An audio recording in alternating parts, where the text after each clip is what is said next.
રાજકોટ કોર્ટને બોમ્બથી ઉડાવી દેવાની ધમકી મળતા એસઓજી અને ડોગ સ્ક્વોડ દ્વારા સઘન ચેકિંગ હાથ ધરાઈ તપાસમાં કોઈ શંકાસ્પદ વસ્તુ ન મળતા તંત્રને રાહત।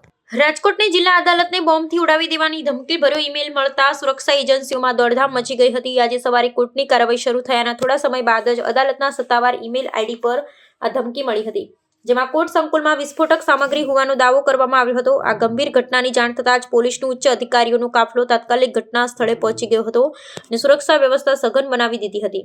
ઘટનાની ગંભીરતાને ધ્યાનમાં રાખી સ્પેશિયલ ઓપરેશન ગ્રુપ એસઓજી અને ડોગ સ્ક્વોડ સહિતની વિશેષ ટુકડીઓને કામે લગાડવામાં આવી હતી। બોમ્બ ડિસ્પોઝલ સ્ક્વોડ દ્વારા કોર્ટ પરિસરના ખૂણે ખૂણાની ઝીણવટભરી તપાસ હાથ ધરવામાં આવી હતી।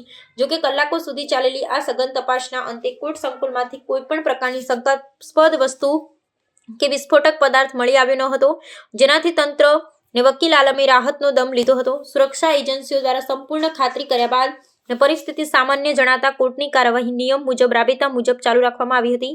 પોલીસ દ્વારા આ કૃત્યને ગંભીરતાથી લઈ સાયબર ક્રાઇમની મદદથી ઈમેલ મોકલનાર અજાણ્યા શખ્સનું પગેરું શોધવાની તજવીજ હાથ ધરવામાં આવી છે। આ બનાવને પગલે કોર્ટ સંકુલમાં પોલીસ બંદોબસ્ત વધારી દેવામાં આવ્યો છે, જેથી અરજદારો અને વકીલોમાં ભયમુક્ત વાતાવરણમાં કામગીરી કરી શકે। કમલેશભાઈ ડોડિયા,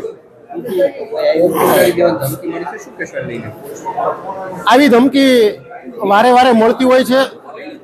થોડા સંજોગોની અંદર મેલ દ્વારા કોર્ટોને તેમજ અમુક જે સરકારના બિલ્ડિંગો હોય છે એને તોડી નાખવા માટે થઈને અથવા તો તે દૂર કરવા માટે થઈને અને ત્યાં બોમ્બ બ્લાસ્ટ કરવા માટેના મેલ આવતા હોય છે।